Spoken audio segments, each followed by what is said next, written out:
Good evening. My name's Erin. We're in Discovering Buddhism, Death and Rebirth, class 4 of 5. Last week is our last class, and it is going to be the normal time, 7 to 8:30. I have a couple announcements. There are at least 2 ways to do Discovering Buddhism. One with a live teacher like we are fortunate to have here with Robbie, and 2, the FPMT online course, which we talked about on the first week of this class. There are some things there that you might be useful or necessary for you. There are guided meditations on there. The 9-point meditation that we did this past week, the FPMT online teacher goes over those, and because it's made for an online course, they're edited and kind of put together as if you're listening online, so that's kind of helpful. And there are also a couple things we typically don't do in our 6-week course. One is a comprehensive exam. So there's an online exam that's like lots and lots of questions that goes over all the material for this course. So you can, at the end of Death and Rebirth, go online to the FPMT class and take that course, take that exam, and you can review the material that they provide in the online course to help you pass that exam if you would like. And there's also instructions for intensive practice. So it's a 1 to 3 meditation for each Discovering Buddhism course, 1 to 3 day, yeah. So we don't typically offer that in the 6 weeks, but I have an announcement.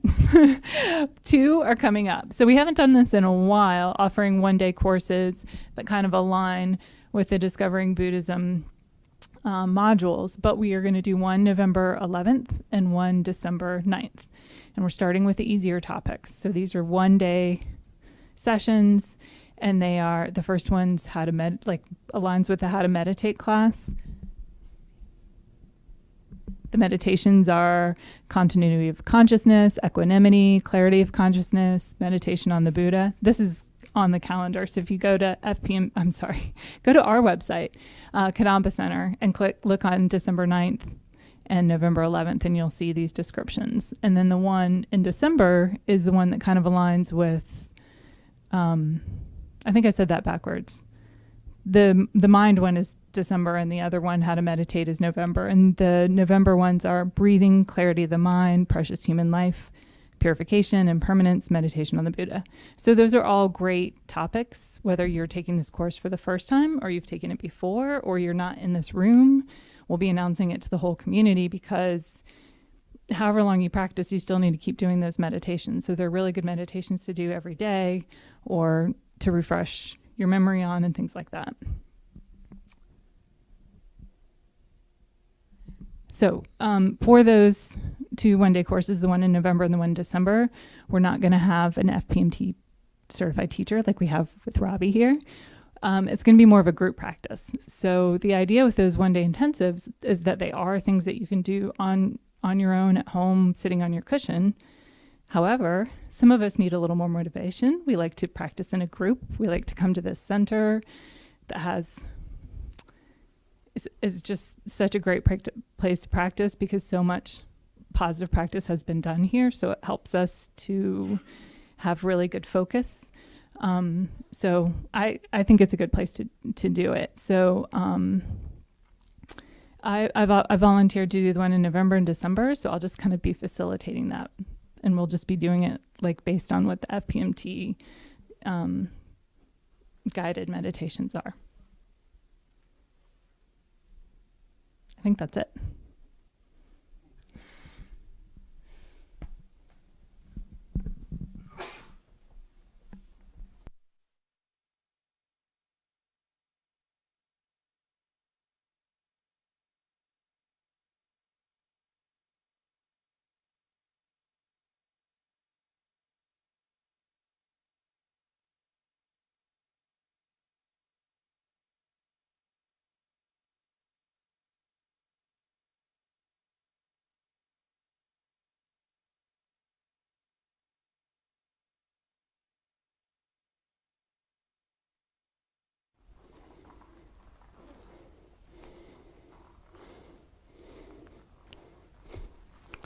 This is not getting any easier.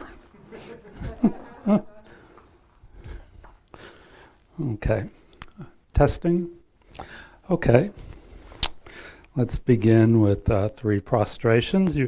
If you'd like to join me, no requirement to do that, but an acknowledgement of the Buddha and Dharma and Sangha.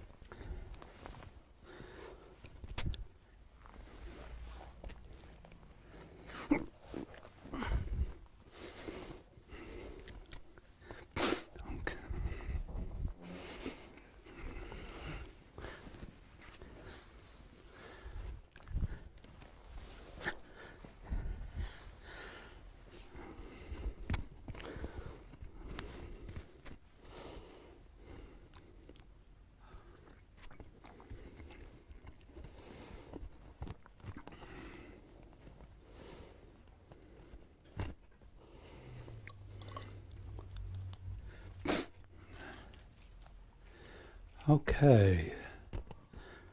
Welcome, everyone. Good evening. This is the 4th of 5th classes in this module.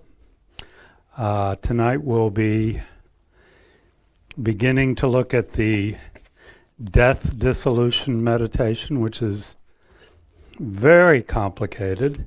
And so we're just going to start to become familiar with it tonight. And then next week will be an all meditation evening, and we'll review the various meditations that we've done in this class. They'll be the regular time from 7 to 8:30. Let's see, do we have anyone who's here for the very first time tonight? Okay, great. So glad to have you all here. We'll begin with our prayers in the Gold Prayer Book on page 34, daily prayers.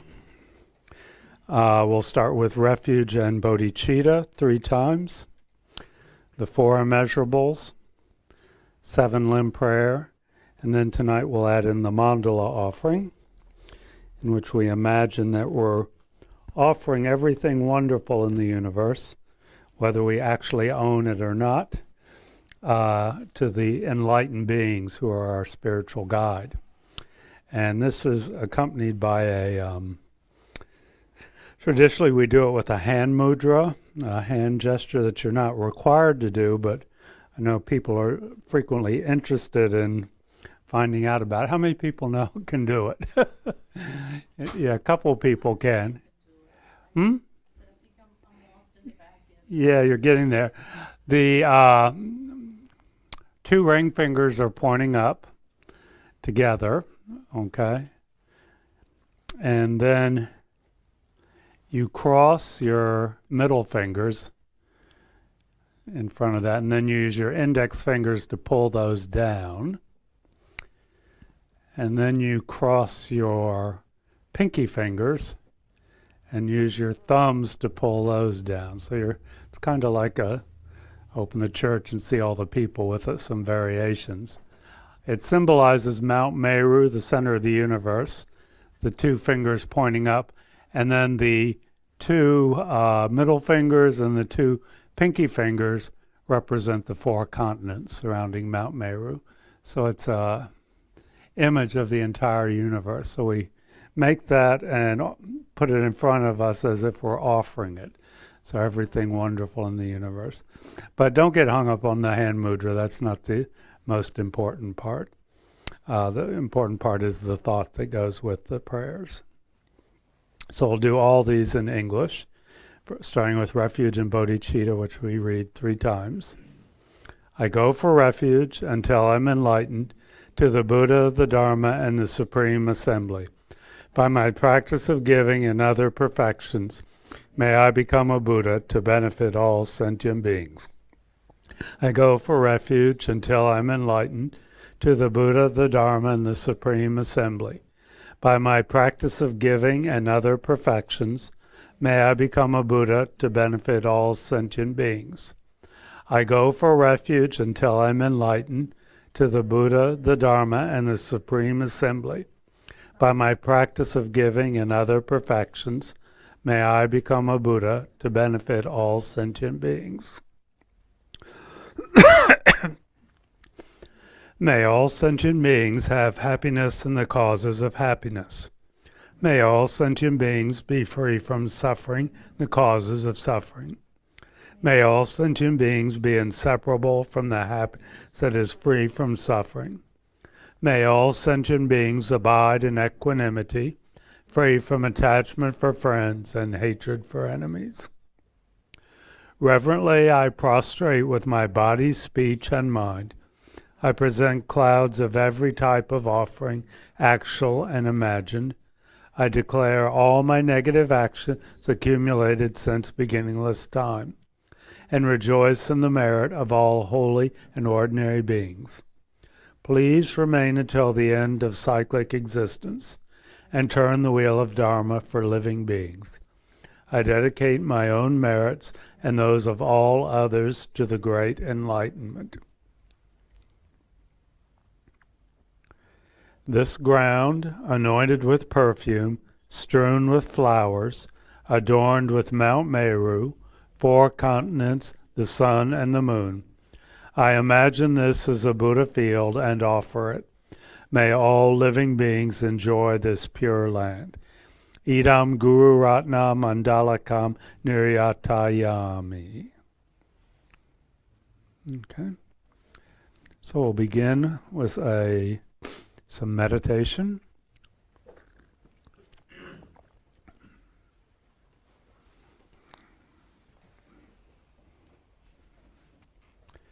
And we'll start by checking our posture.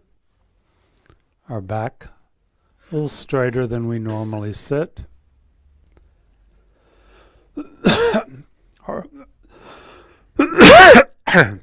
Excuse me. Our head straight on our shoulders. Our eyes either lightly closed or slightly open. Our mouth closed and relaxed. Our shoulders relaxed and down, and a little bit back so that our chest is open. Upper arms away from our torso. Right hand on left with our thumbs touching. Our feet flat on the floor or on a cushion if we're sitting in a chair.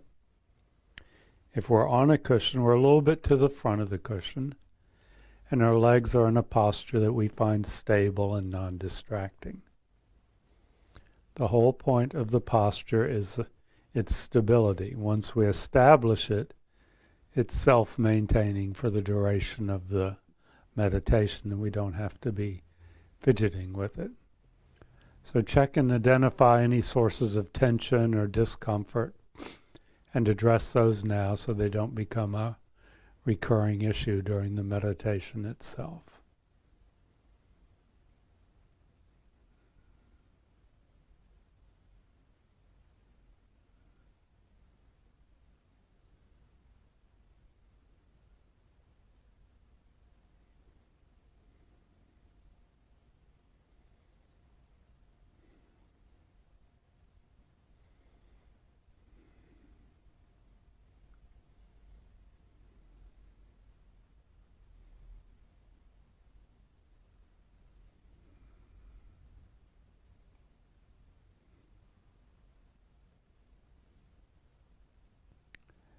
And we'll begin by taking 3 deep breaths from the abdomen, the stomach expanding on the in-breath, and then contracting towards our spine on the out-breath.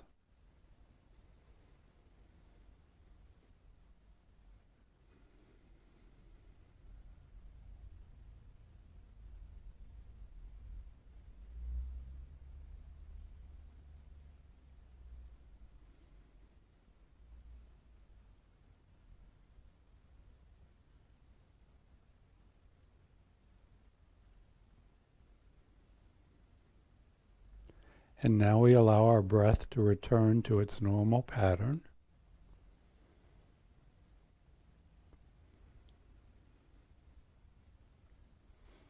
And we begin by setting our motivation for the meditation that we're going to be doing. And as much as possible, even if it seems forced or even unnatural, we think about the bodhicitta motivation.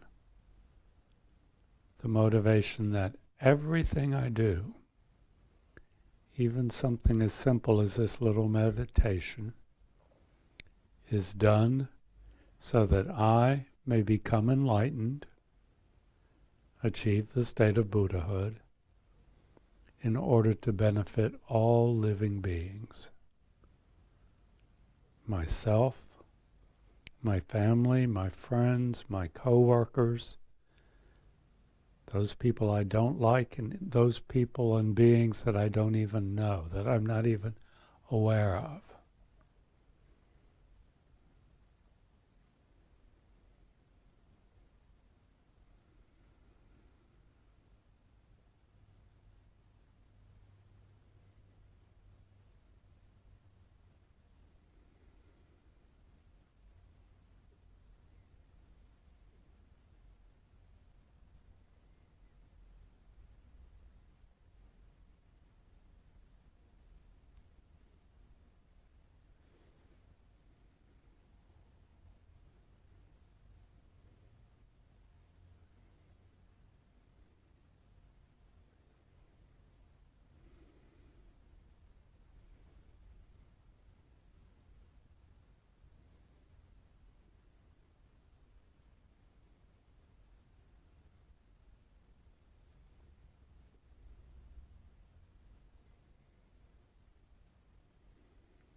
And having set our motivation, we now begin the meditation. We place our consciousness on the physical sensation of breath moving in and out through the openings of our nostrils. Just the physical sensation of the slightly cool air coming in and going out. We're not thinking about it. We're not visualizing it. We're not describing it to ourselves. The consciousness is directly on the sensation. Mind perceiving, being aware of, so that they are said to be of the same nature. The mind, when it's on the breath, is of the same nature as the breath. They are inseparable.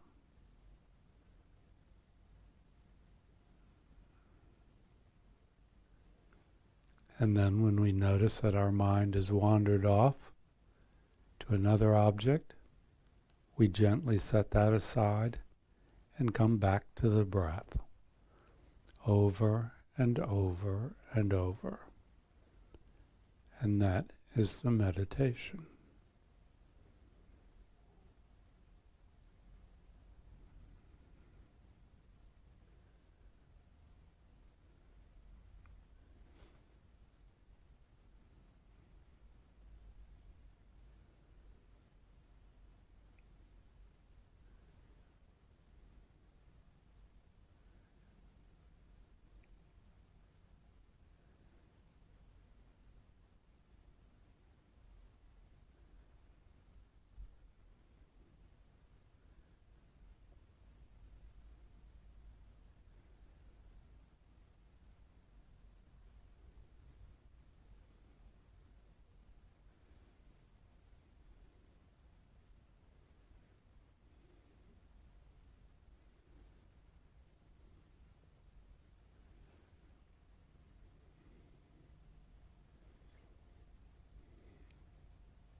And we can end our meditation with a brief dedication. Acknowledge that we've done something positive by sitting quietly with our mind, that we've made a positive, virtuous imprint on our mental continuum. And we think, may that positive energy not be squandered or wasted, but may it ripen in my mind stream in the future in a way that is of benefit to all living beings.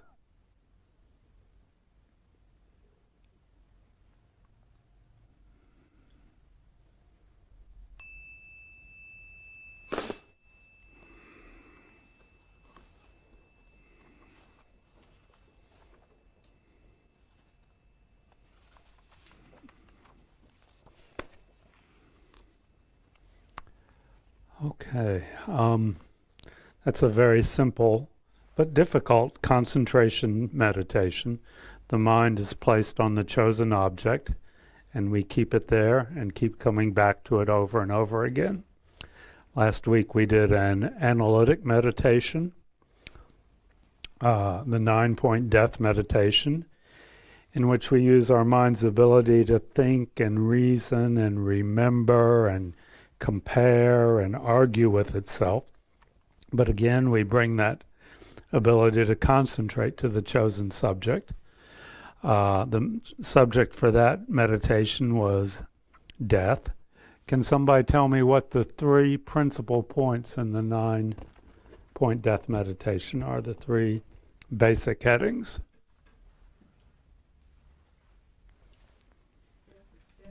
Death is definite. Mm-hmm. Okay, is the first one. The next one is time of death is indefinite. I mean, duh, we're talking about pretty obvious here, but we don't think that way most of the time. And the third is at the time of death, our spiritual practice is the only thing that's of benefit to us. Death is definite. The time of death is unknown. And when that time gets here, only our spiritual practice will benefit us. So if we meditate on that in the various subpoints, we come to 3 conclusions. The first conclusion is, anybody remember?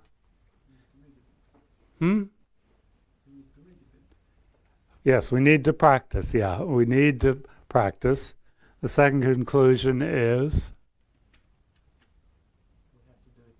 we have to practice now. Very good. And the third one is, we have to practice without attachment. We have to practice purely. Okay? So the Buddha said if we meditate on those 3 points and really internalize them and begin to get a sense of what they mean for my life, those are the inevitable conclusions that we'll come to. Now, probably when we meditate, we'll come to other conclusions at some point. That's okay. None of this is to be taken because the Buddha said so. It's to be taken because it makes sense to you and jives with your own experience. So that was the 9-point death meditation. Very important to be familiar with that. Tonight we're going to do what's called the death dissolution meditation. And this is a very complicated meditation. And it's really over my pay grade to talk about a lot of this meditation is involved. And it's not something that you can just sit down and memorize. You really have to read it and study it because it is so complicated. But this meditation is the one that His Holiness feels is so important that he does it a minimum of 4 times a day. This is rehearsing or practicing what actually happens during the death process, as told to us by the great meditators who have gone through that and have kept their consciousness calm and relaxed so they see what's going on, and they've told us that this is what we go through during that process. And the point is not to get not to be scared, though when you start to do it, you might find it disturbing, okay? But the point is to get very familiar with it, so that when we go through the death process, we know what's happening. We expect what's happening next.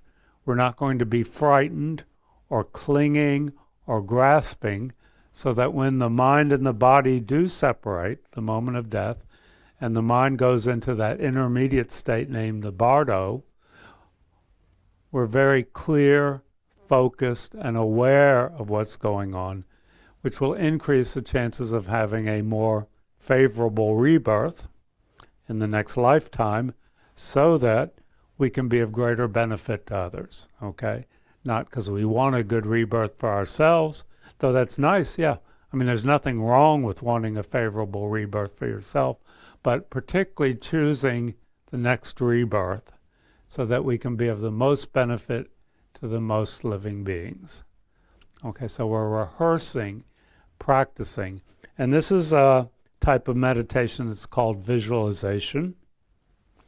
And visualization means nothing more than imagining. We're using our ability to imagine. We're imagining sights, we're imagining sounds, we're imagining physical sensations. And that's all we do, so we become familiar with it. Okay? And it's very long, so we'll probably, I don't know if we'll go through it all in one fell swoop, or I may give you a break halfway through. We'll see how it goes. And there are lots of places to find this on the web, and Aaron was going to put them up on the website. There's one site, it's a PDF called Death Dissolution, and it's by Joan Halifax Roshi, who's a Zen teacher, but she apparently she likes this meditation, which is very much in the Tibetan tradition, and her version was written with guidance from His Holiness the Dalai Lama, so it's quite accurate. Let's Aaron. Yeah, I saw her standing back there. Yeah, all of these links are on the website. The links will be on the Discovering Buddhism Materials page, where all the homework and stuff is. The second version, which comes with a little bit more commentary, is by Venerable Pende Hodder, who's an Australian, who's been a Buddhist monk for many, many years. He's in the FPMT, our organization, and he works in hospices in Australia. And his is called Death and Dying in the Tibetan Buddhist Tradition. There's a simpler version in this book called Lamrim Outlines, which is an outline of all the meditations in the Lamrim by Venerable Karen Valham, who's a nun who's taught the meditation courses in Kopan in Kathmandu for years and years. And this is a little bit simpler version. And then Nick Rebush has a very simple version, which is in the... It's on the FPMT version of this class. That's the online streaming version of this class. So Meditation 4 has a little bit of this. Yeah, and his is, real, as Aaron says, really just a bare bones outline. So once you're familiar with the meditation, you might want to use that just so you don't get lost in it. But one of the other ones is probably better to start out with. And I'm going to use Joan Halifax Roshi's version this evening. I think it's very well written. It said that a great way to do this practice is to actually lie down as if you're on your deathbed. The big danger there is you could fall asleep.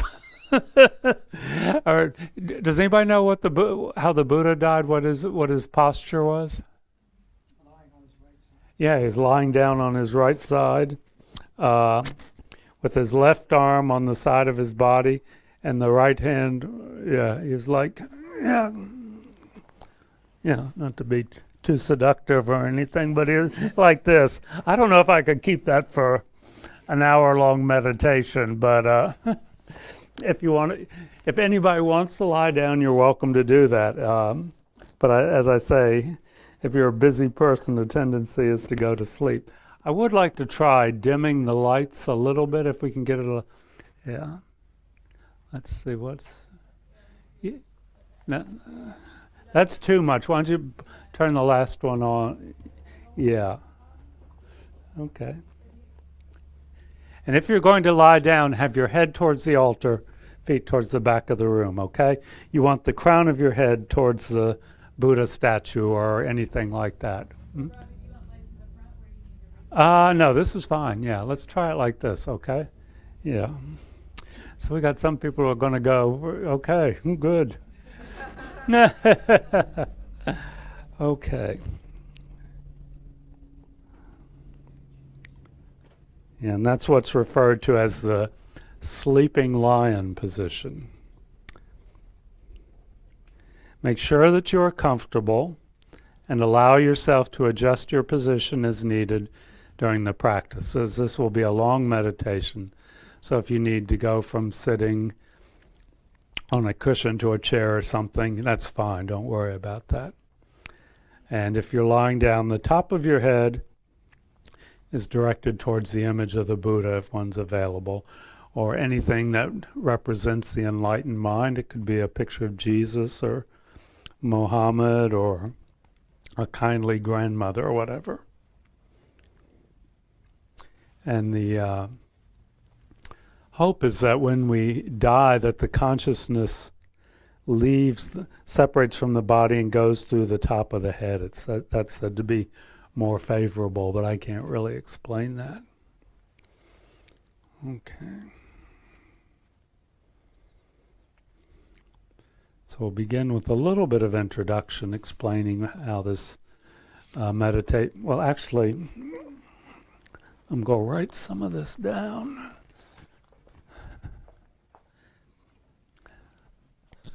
Let's see, there are 9 dissolutions.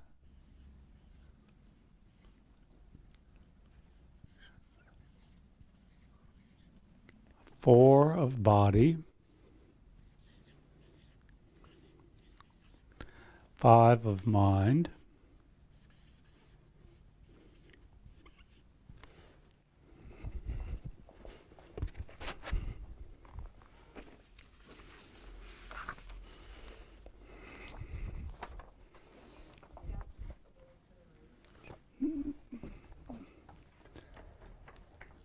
'Is that okay?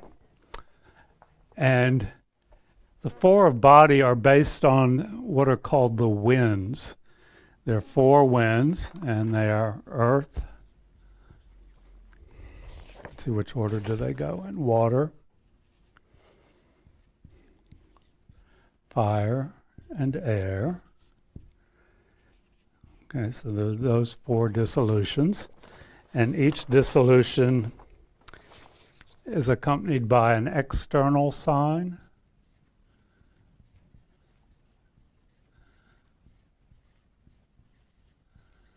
and by an internal sign.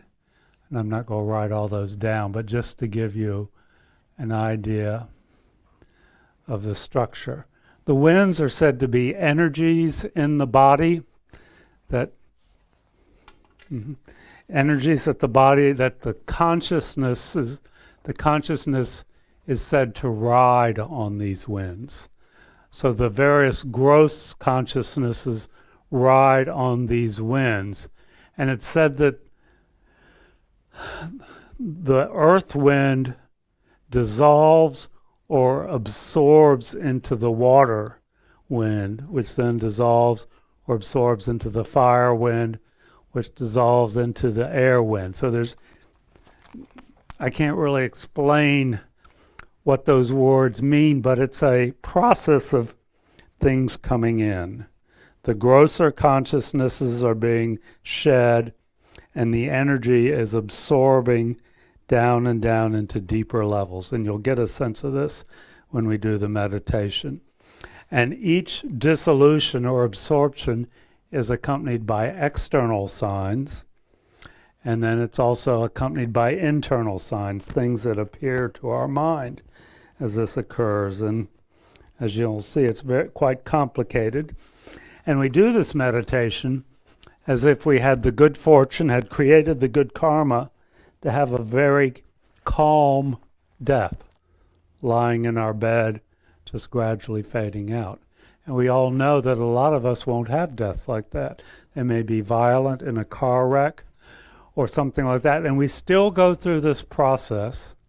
It'll be much quicker if it's a violent death, and it may be distorted, not picture perfect like what we're going to practice here. But we practice this as if we were having a very calm, peaceful death. That's the way to, it's like practicing your scales. You do it in a very controlled environment. Okay. Okay, so back where we were. Get our posture established. Let the mind become still and let the breath become even and smooth.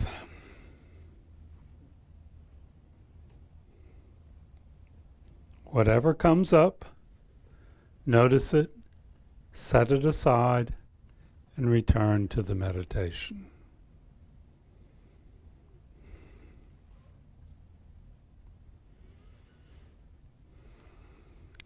This particular practice involves the dissolution not only of the elements of our mind, but also the elements of our body. Earth, water, fire, and air. And then releasing the elements of our identity. We shed the elements of our identity that compose what we think of as I. We allow ourselves to dissolve our form, our feelings, our perceptions, our mental conditioning, and ultimately let go of what we know as our consciousness. This practice is about awakening as the mental processes dissolve and as the physical processes of the body go through the transformation that we know on death.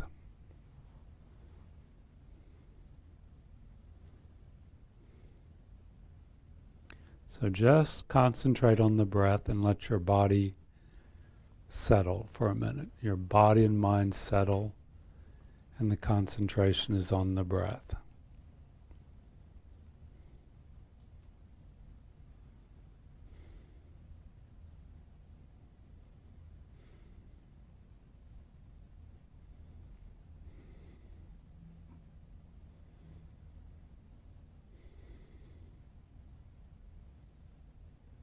And let's think for a moment about dying. At this time, all beings in every realm, in one way or another, are dying, are getting closer to the actual moment of their death. Some of us are closer to death than others, but we don't know when that moment will come.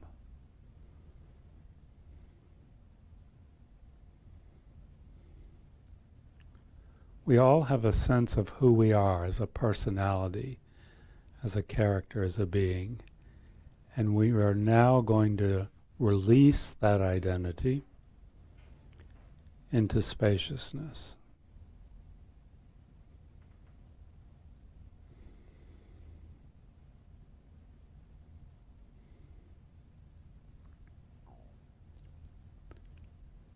Imagine that this meditation is an actual description of dying, of your death.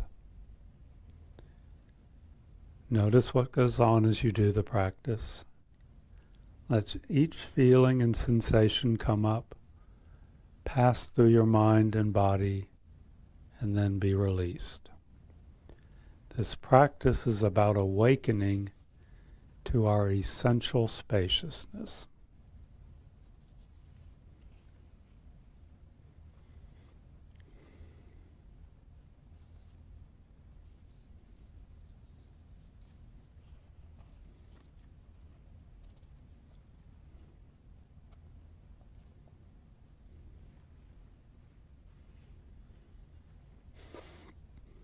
So we'll use our ability to imagine, visualize that we're lying on our bed at home. We are dying. We know that. Family and friends are sitting quietly in the room, but we are barely aware of them. Our mind is a little bit agitated, but that's okay.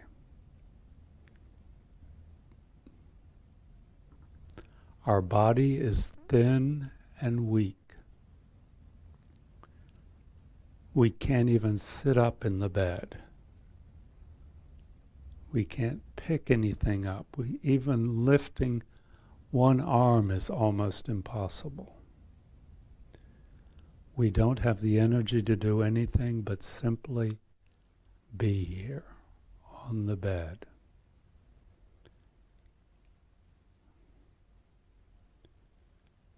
We are in the process of letting go of our flesh and bones.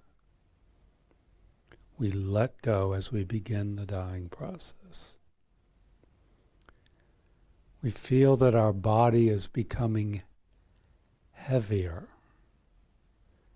in the sense that it's being weighed down on the bed, almost as if we were being pulled into the mattress. It's a dense and deep heaviness, a sensation of weight pulling us down. We are being pressed down by the weight of death.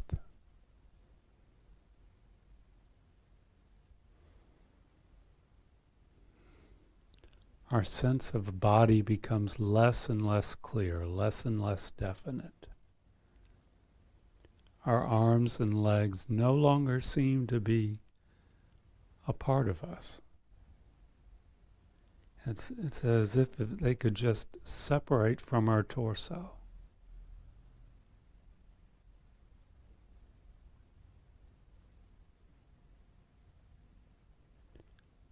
It's as if the body were dissolving into the bed itself,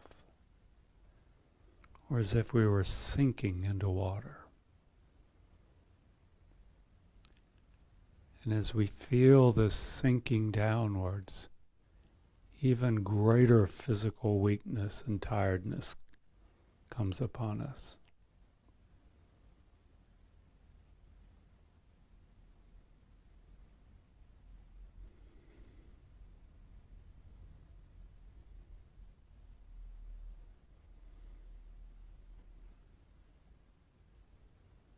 And we become aware that our vision is failing us.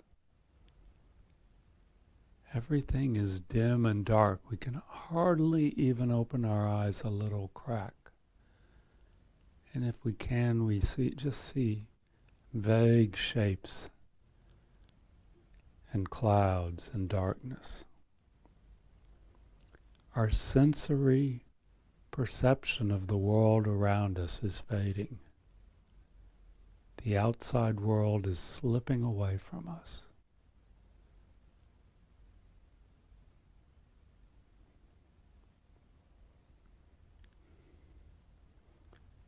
Our blood pressure drops.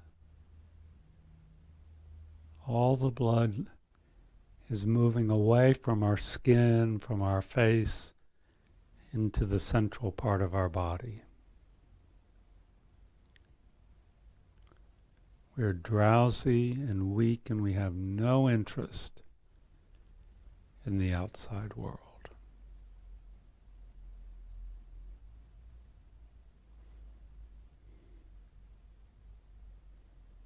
And whatever appears to our mind is said to be like a shimmering blue mirage. This is the internal sign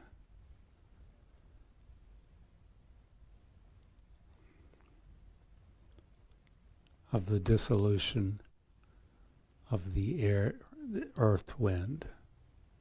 The external sign is the failing of the body.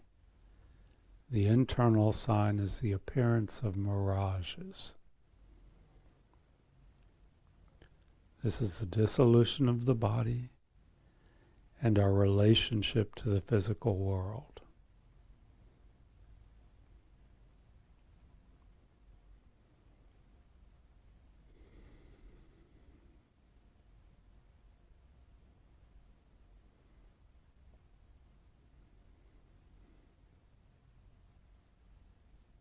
But rather than just fading out, we've trained ourselves to be aware of what's happening. We're prepared for this. This is completely predictable. Nothing about it is scary. The mind stays calm because of our practice. The mind is calm as the body separates, decays. The body is not me. I'm shedding the body, but that's not me. This is the dissolution of the earth element.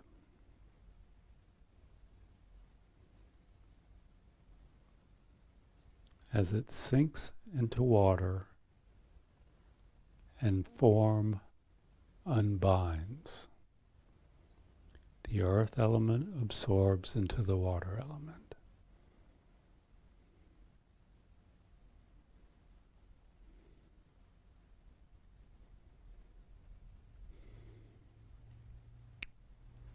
In the next stage, we feel our body dissolving.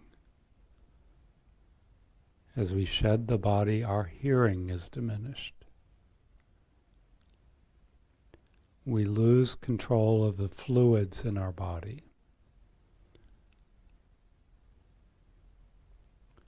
Clear fluid is coming out our nose and saliva is running from our mouth. A thin, watery discharge is coming from our eyes.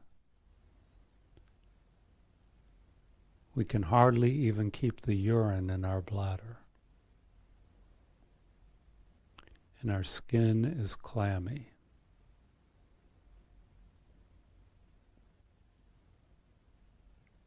As the fluids exit the body itself becomes dry and parched.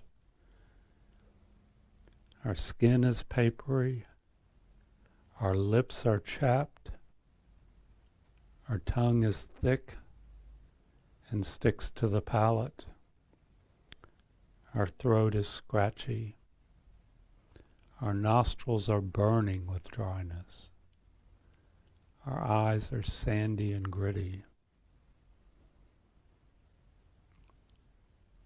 We're thirsty. And the moisture is leaving the body.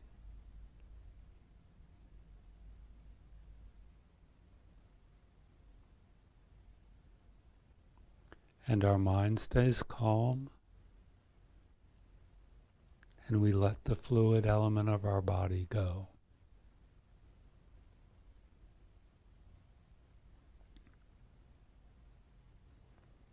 Our thinking becomes somewhat hazy and even a little bit irritable. We no longer experience likes or dislikes. That distinguishing capacity has faded. We are numb and can't differentiate between positive and negative experiences, between pain and pleasure. These distinctions seem completely unimportant.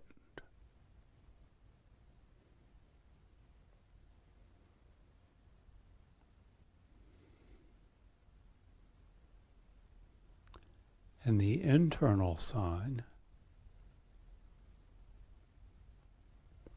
is a vision of swirling smoke that fills our consciousness. The external sign is the drying up of the bodily fluids. Internally, we perceive smoke that eliminates all differences, all distinctions. The water element is dissolving into the fire element. We no longer respond to any external phenomena.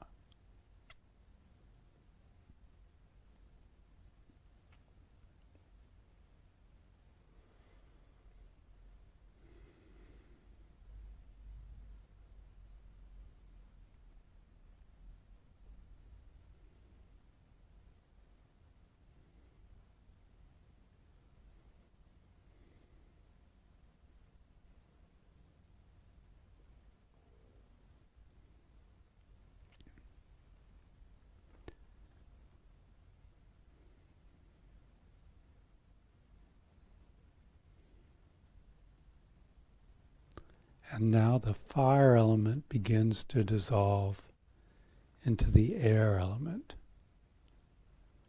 Our body begins to cool. There's no warmth in our hands and feet. And that sense of coolness or even coldness begins to move towards our core. Our breath feels cold as it moves slowly in and out through our mouth and nostrils.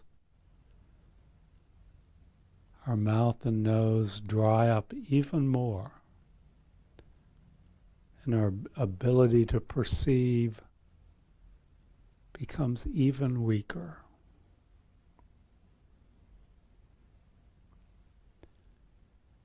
We can't smell anything. We've completely lost the ability to smell. All the digestive processes of the body have stopped. It's impossible to even swallow at this stage.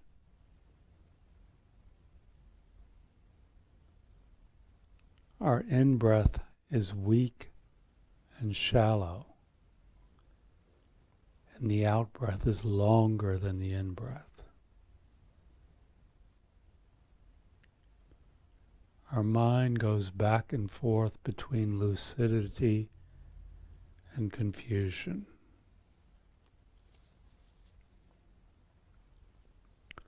All the senses have faded.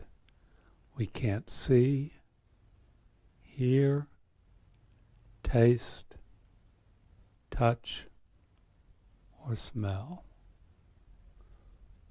All the gross sense consciousnesses have separated. We can't remember the names of those who were dearest to us in this life. We have no sense of who's sitting in the room with us. We have no interest in what's going on in the room.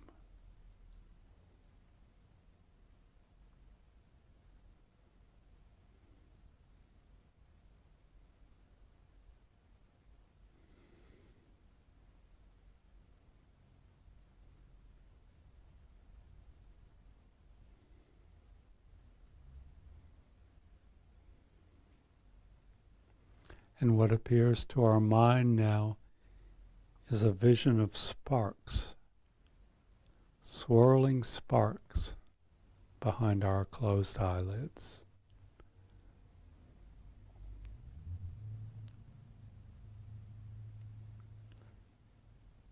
The fire element is dissolving into air, and we no longer perceive anything.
And now the air element of the body dissolves into space.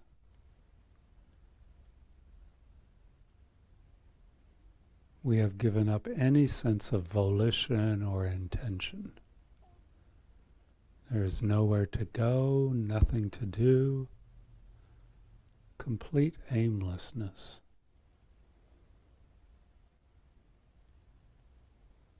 The mind is completely unaware of the outside world.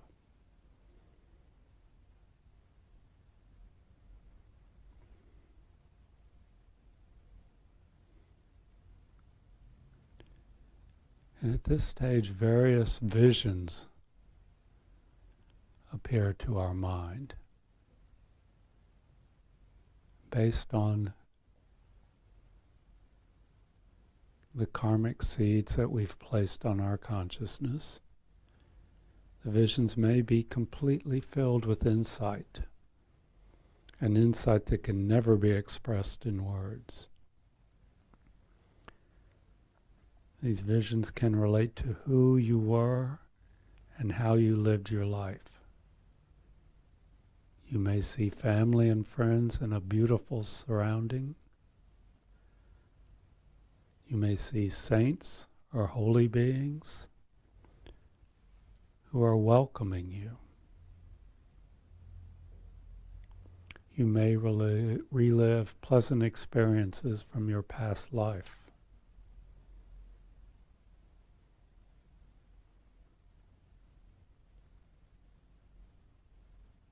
Or you could have visions that are frightening and even hellish. If there are people whom you have hurt in this life, they may reappear to you. The most problematic moments of your life may play out again. You may see people attacking you. You may even cry out in fear. And though these visions, both the pleasant ones and the unpleasant ones, seem incredibly real, we have trained ourselves not to identify with them. We just let them be.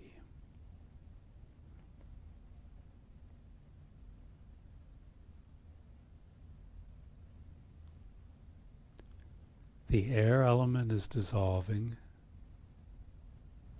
We don't have to do anything. We just let go.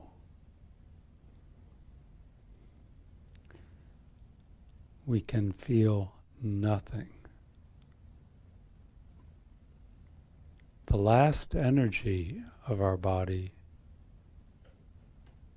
is withdrawing into the core, into the heart area. The only warmth left in our body is at the area of our heart. The in-breath is even shorter and more shallow.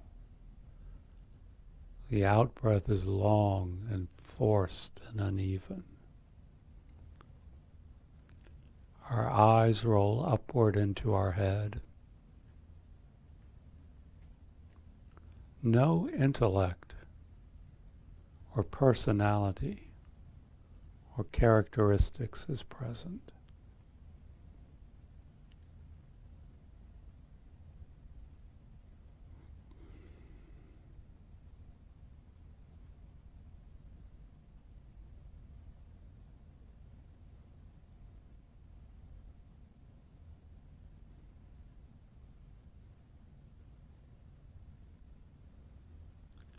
Our mental consciousness, mental functions cease altogether. Our consciousness has dissolved into space. From the outside, the perception is that we are dead. Breathing has stopped. Brain function has stopped. The body does not feel anything. Complete stillness. experience it. This is the air element dissolving into space.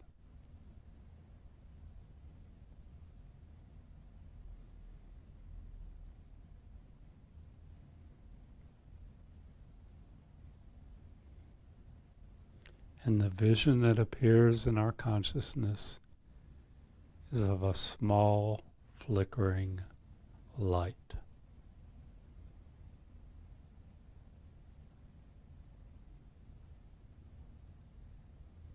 This is when the body, from the Western point of view, is dead. No measurable activity, but the dissolution of the consciousness continues.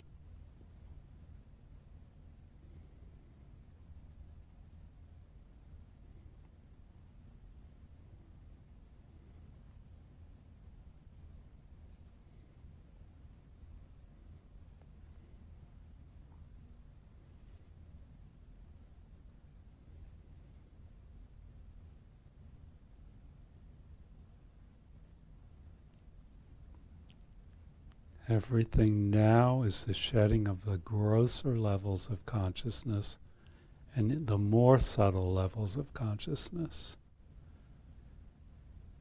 as we approach the most subtle level of consciousness. These are the inner dissolutions.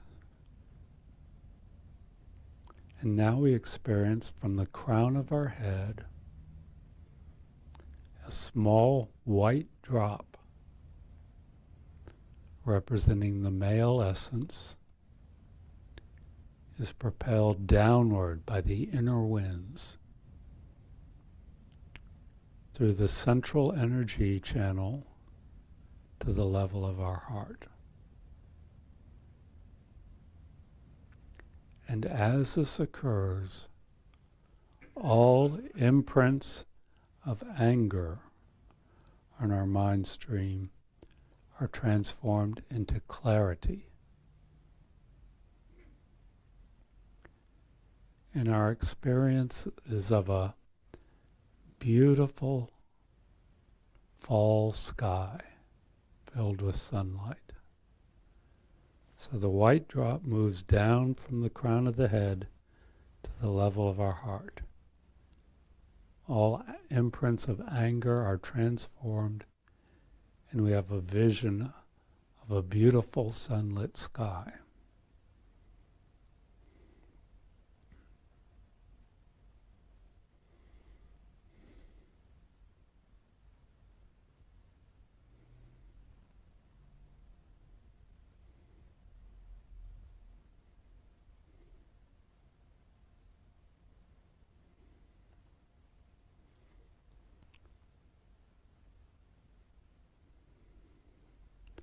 And next we experience a red drop, the female essence,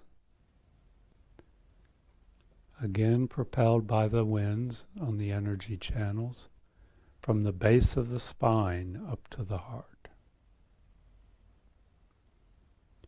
And as that occurs, all imprints of attachment are transformed into bliss.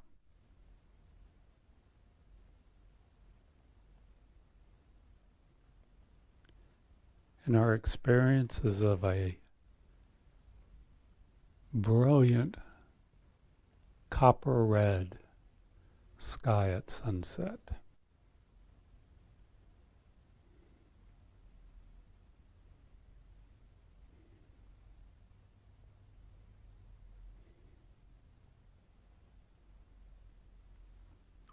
The white drop and the red drop meet at the level of our heart and completely envelop our consciousness.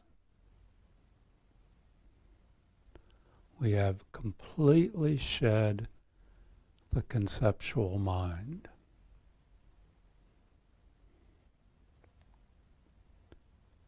And the appearance, the internal sign is thick darkness, like a dark night sky.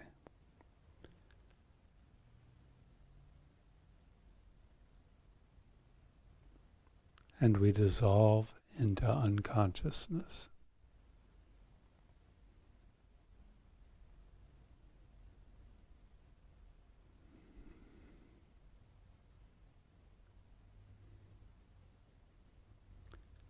Out of this nothingness, luminescence arises. You are one with a clear morning sky, free of sunlight, free of moonlight, free of darkness. You are bliss and clarity.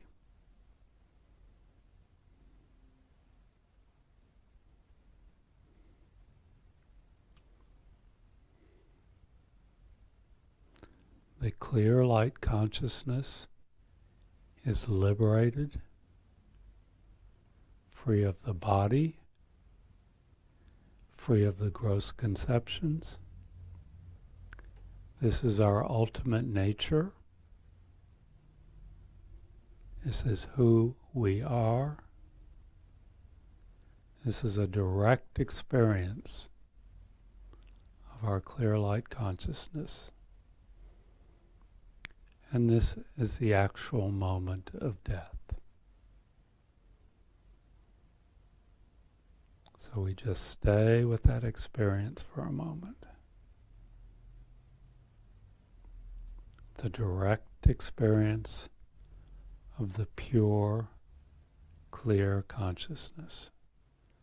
No body, no personality, no concepts.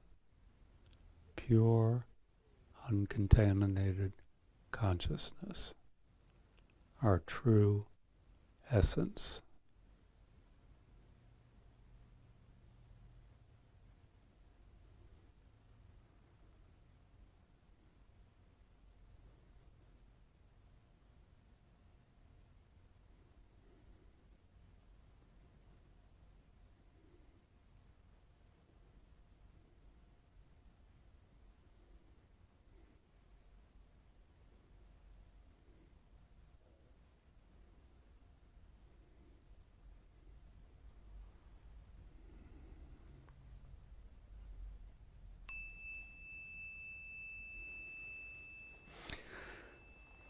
Okay, put yourselves back together.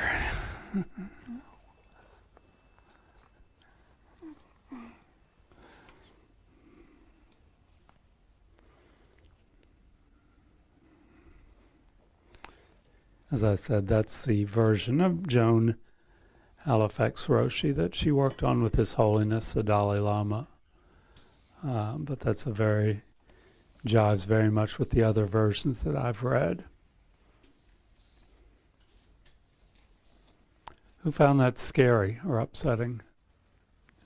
Anyone? Okay. What was people's reaction?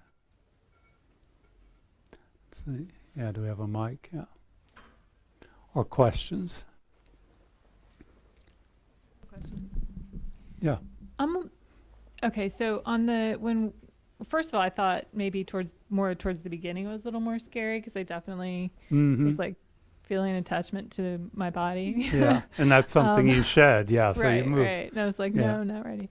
But then later, definitely got more comfortable with it. I thought it was excellent. At one point, I started getting confused. I was like, wait, what does it mean to have the internal sign? The external signs are obvious, but then I was like, what is perceiving? More towards the end, when you don't have vision, you don't have hearing. So how are you having internal signs? That's a good question. They're in the consciousness. It's, I don't think you could, when we're actually experiencing it, I don't think we could describe it or say what it is. That's just what pervades our mind, at a very subtle level, I mean, it sounds like we've still got a fair amount of consciousness if we're saying those things, and it's at a much more subtle level than the way we do it in the meditation now. is my Yeah, what understanding. pervades your mind, I think, is helpful. A helpful description of it, because I'm still thinking internal, like inside my body. Yeah. But that's a better. Yeah. Okay. Also, I'll put in a plug for this book that is on the list for this course, Mind of Clear Light: Advice on Dying and Living a Better Life. We have it in the bookstore. It's all of this is the same way His Holiness describes it, and it's done in great depth in this book as well. So if you haven't picked up this copy and you do want that version of it, we should mention this if we're mentioning all the sources. Yeah. Okay, great.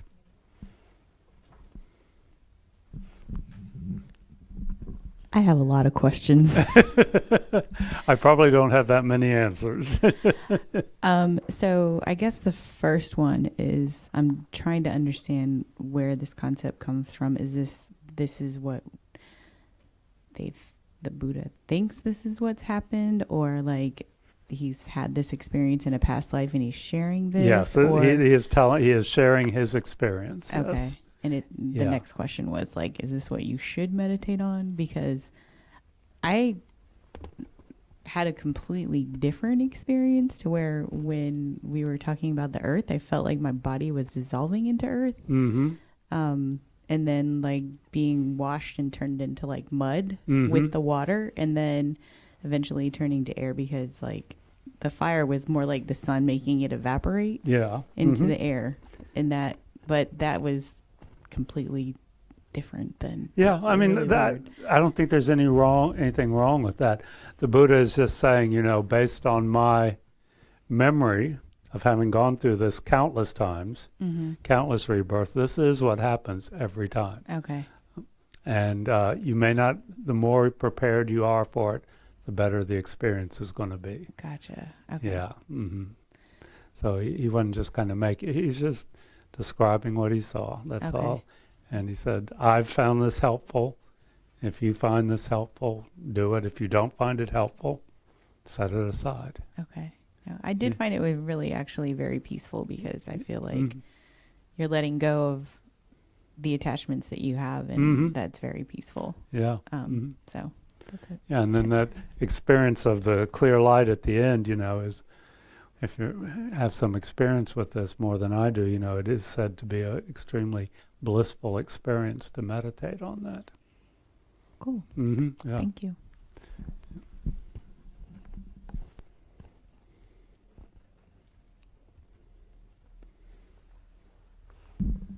So, according to the Buddha, does this happen to all sentient beings, or just so dogs, cats, and other everything? realms? Yeah, this is what every sentient being goes through when they die. Even a little amoeba or something, if it has consciousness, this is what it experiences. I mean, the initial stages may not be just the amoeba may not be sitting there feeling, oh God, my body feels so heavy, and the amoeba's not going to feel like it's sinking into a bed, but some version of it, yeah. But this is described. He's describing it for humans. Okay, this is his teaching for people who have a body and mind in human form in this lifetime. Yeah, over here.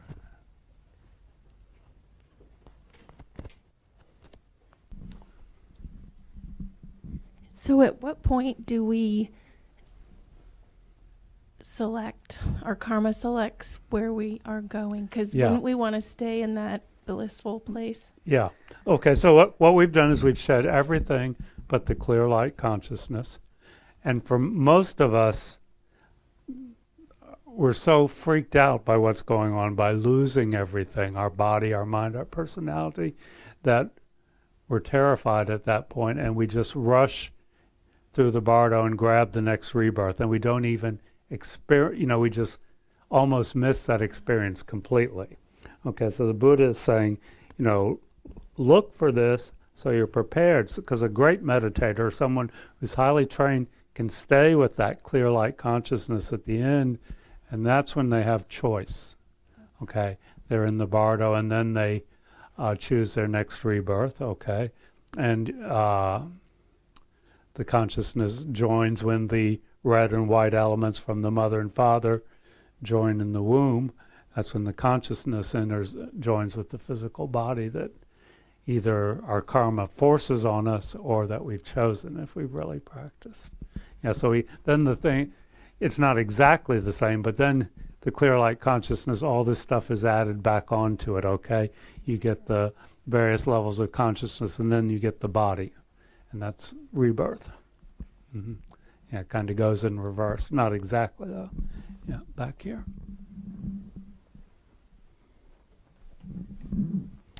But this is where the great meditators, these stories about how their bodies sat in meditation for 40 days without decaying. They're experiencing the clear light consciousness. They're at that point, the actual death point, and they're just staying there, okay, in total bliss and clarity. Okay, yeah. I don't know if you've seen it, the Tibetan Book of the Dead DVD that we've got in the library. No, I haven't watched that, yeah. Mm-hmm. But it had a monk with a person that, well, in the Western mind, he was dead, Mm-hmm. And at one point, the monk, if my memory's correct, he said, like, in 10 days, he's going to come back as something. Mm-hmm. But while he was, every day, he read the Book of the Dead for him, and they would look at the body and the signs, Mm-hmm. like fluids. Yeah. So did that monk actually know probably at what stage that the person was in, looking at the physical signs of the body? Could he say, he was at the fire stage, or? I can't answer. Yeah, I just not quite. I don't know. Yeah. Mm-hmm. Yeah, I can't say. Yeah. Mm-hmm. Good question, though. Mm-hmm. Okay. I think that's it for tonight. Okay, so thank you, everyone. That's as you can tell, that's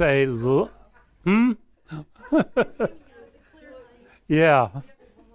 Oh, one more. Okay. Yeah, we'll take one more. Yeah.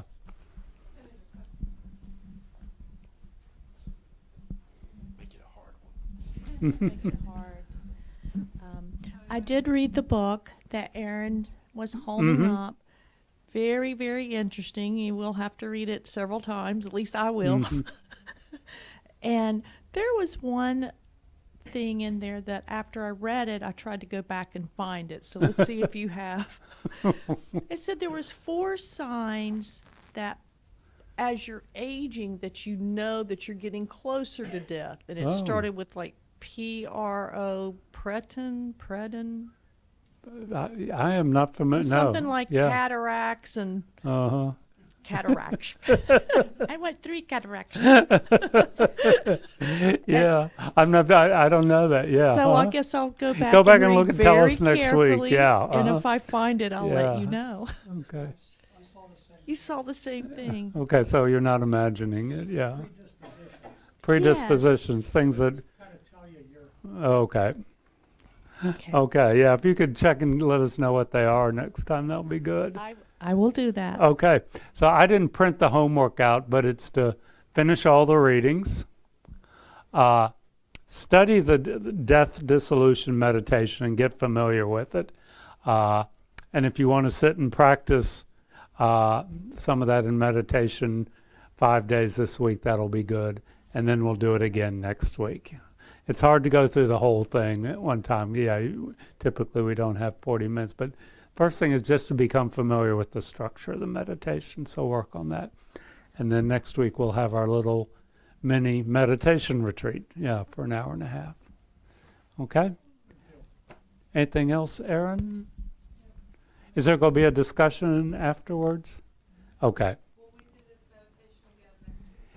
Yeah, but I won't have time. We may have to go through it a little quicker, okay? But because I want to do the others also, but we'll definitely do it again. Yeah, I may do one of that. Was the longest version, but I like it. I think it is very well written. It has a poetic quality. Some of the others, yeah, yeah, yeah. Okay, so now everybody can go to the fair. No, you're not. RO